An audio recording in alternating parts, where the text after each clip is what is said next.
You don't realize how quickly time ages your joints until one morning you wake up and your body refuses to move the way it always did. That was the moment everything changed for 67-year-old Margaret Holley.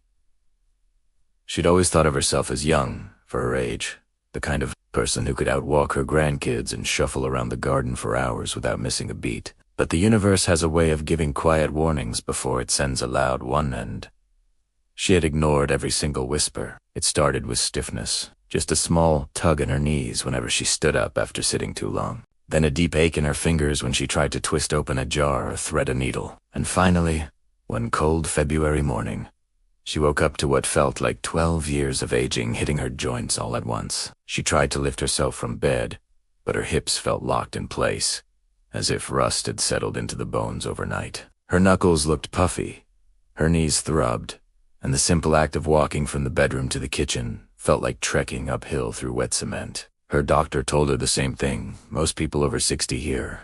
It's part of getting older. Just manage it. Anti-inflammatories, joint supplements, warm compresses. Margaret tried them all, but nothing gave her back the life she remembered. What hurt her more than the physical pain was what she began losing. She quit her weekly hiking group because she was embarrassed by how slowly she moved. She stopped meeting her friend Susan for morning walks. Even kneeling to water the marigolds in her garden felt like a battle she couldn't win anymore. It was as if a thief had slipped into her life and quietly stolen the most precious thing she owned, her freedom. Then came the day that changed everything. It was a Sunday morning, cloudy and cold. Margaret was rummaging through an old cedar chest in the attic, looking for a photo album, when she unfolded a letter she hadn't seen in years. It was from her late husband, Peter, written while he was away teaching a summer course in Kyoto decades ago. The paper was fragile, the ink slightly faded, but one sentence struck her like lightning. In Japan, elders here start their day with a gentle 3-minute ritual to keep their joints young. You'd love it.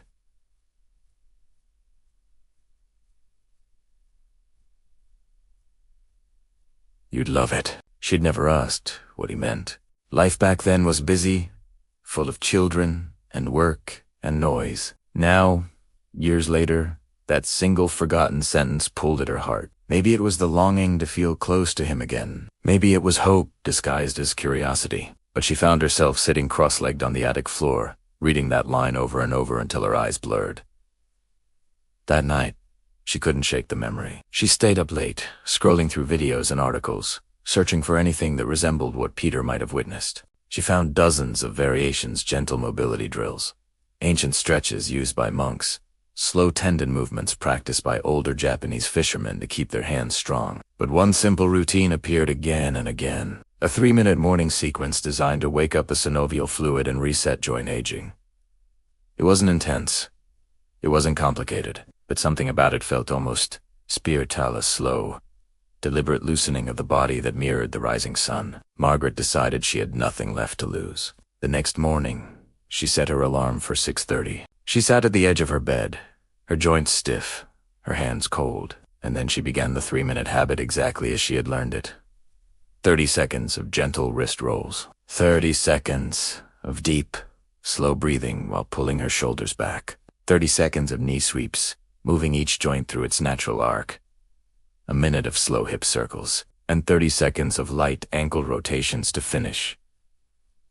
It felt silly at first, too easy, too small, too matter. But halfway through, she felt something unfamiliar, a warmth spreading quietly through her knees, a soft release through her lower back, as if her joints were thawing after years of winter. Maybe it's just in my head, she said aloud. But even saying it, she sensed a shift. The next morning, she did it again. And the next.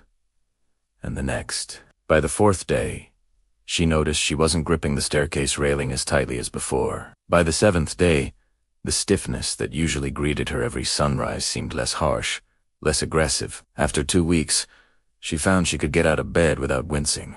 And by the end of the 1st month, something extraordinary happened. She caught herself humming as she walked to the kitchen, because the simple act of walking no longer hurt. Still, she wasn't convinced. People her age were used to good days and bad days, and she assumed the pain would return, but it didn't.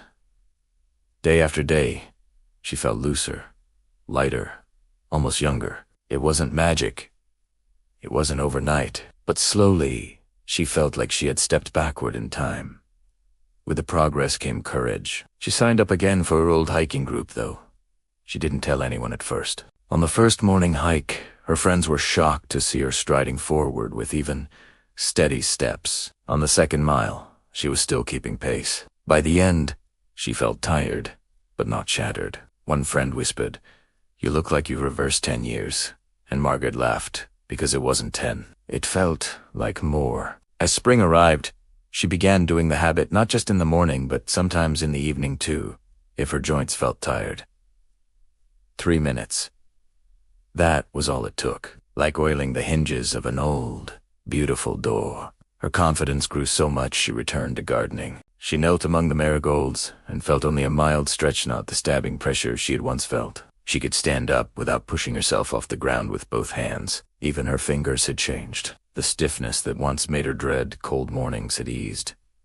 But the true test came unexpectedly. One afternoon in July, her daughter called, panicked. She needed someone to watch the grandkids ages 7 and 9 on short notice. Margaret loved them deeply, but had often avoided babysitting because she couldn't keep up with their energy. This time, she said yes without hesitation. They spent the entire afternoon playing outside. She chased them through the yard, lifted them onto the tree swing, knelt to help them build a tiny rock city, and even joined their race to the mailbox. When her daughter returned, tired from work, she stared in disbelief. "Mom, how are you not on the couch right now?" Margaret looked down at her hands, her legs, her still steady breath, and she felt something she hadn't felt since her early 50s.